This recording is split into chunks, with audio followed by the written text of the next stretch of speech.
అనేది ఉండదండి. యాకోబు ఏం చేశాడు?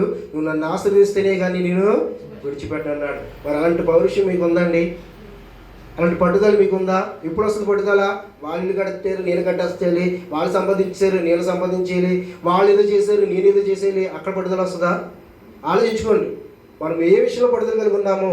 దేవుడి విషయంలో పట్టుదల కలిగి ఉన్నామా, లేదంటే లోక విషయంలో పట్టుదల కలిగి ఉన్నామా అనేది ఈరోజు ఆలోచించుకుని, ఆ యవనస్తులాగా నేను మళ్ళీ సరే నాకు ఇది ఒక్కటే కొద్ది ఉంది కదా, తర్వాత ఇవన్నీ అయిపోయినాయండి, నాకు ఇంకా ఏజ్ ఉంది కదా, నేను ఎవరైనా ఉన్నాను కదా, నాకు శక్తి ఉంది కదా, బలం ఉంది కదా, నేను ఎంజాయ్ చేసేంత చేసేసి నేను ఇంక ముసళ్ళు అయిపోయి అప్పుడు దేవుని దగ్గరికి వచ్చి నేను పశ్చాత్తాపడిపోతే సరిపోద్ది కదా, ఆయన క్షమించే దేవుడు కదా అని మనం అనుకోవడం కాదండి. యవన వయసులో ఉన్నప్పుడే ఆయన కాడి మోయాలి. హల్లెలూయా.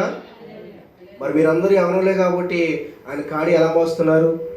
ఆయన కాడి ఆయనే మోసుకున్నాడు, సిలువ వరకు మోసాడు. ఏంటండి, పైకి మీకు కుట్టించి సిలువ వరకు ఆయనే మోసుకున్నాడు. కానీ మనం ఏం చేస్తున్నాము? కష్టం వచ్చినప్పుడు, బాధ వచ్చినప్పుడు, అనారోగ్యం వచ్చినప్పుడు, దుఃఖం వచ్చినప్పుడు అప్పుడు దేవుడు గుర్తొస్తాడు, ఆయన ఇచ్చిన పని గుర్తొచ్చేస్తుందండి. హల్లెలూయా.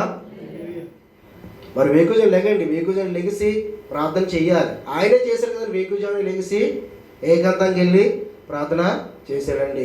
మనము దేనికోసం లెగిస్తున్నాం? ఉదయాన్నే ఫోన్ కోసం ఎదుగుతామా? ఎక్కడుంది ఉదయాన్నే?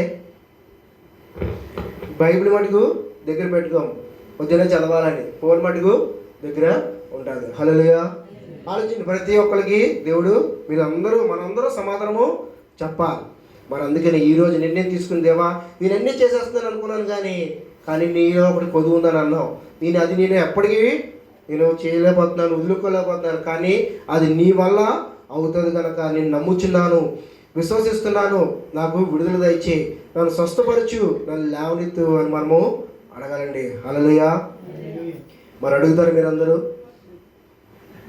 లేదంటే దేవా నాకు ఇది చేస్తా, స్వస్థ చేస్తానే నేను వస్తాను, స్వస్థ చేస్తాను, నాకు విడుదల వస్తేనే నేను నమ్ముతాను కాదండి.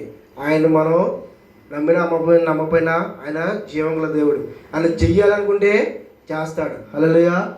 కానీ మన నమ్మకమే, మన విశ్వాసం బట్టి ఆవగించేంత విశ్వాసం ఉంటే ఏదైనా చేయగలుగుతామండి.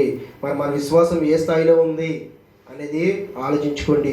ఈరోజు నుంచి నా వేకుజాము లెగిస్తాను, బైబిల్ చదువుకుని ప్రార్థన చేసుకుని ఆ తర్వాతే నేను అన్ని పనులు మొదలు పెడతాను అనేది ఒక నిర్ణయం తీసుకుని ఆ రోజంతా మీరు ఏ పనైనా చేయండి. సంతోషంగా ఉంటారు, ఆనందంగా ఉంటారు. నాకు శక్తిని ఇచ్చాడు, బలాన్ని ఇచ్చాడు, ఏ పనైనా తొందరగా అయిపోయింది అనేది ఉంటుంది. ఒక వాక్యం చదవకపోతే ఉదయాన్నే మరి టీవీ పెట్టుకున్న వాక్యం విని తర్వాతైనా ఆ పనులు స్టార్ట్ చేసుకోండి. హల్లెలూయా. చూడండి, యోహాను సువార్త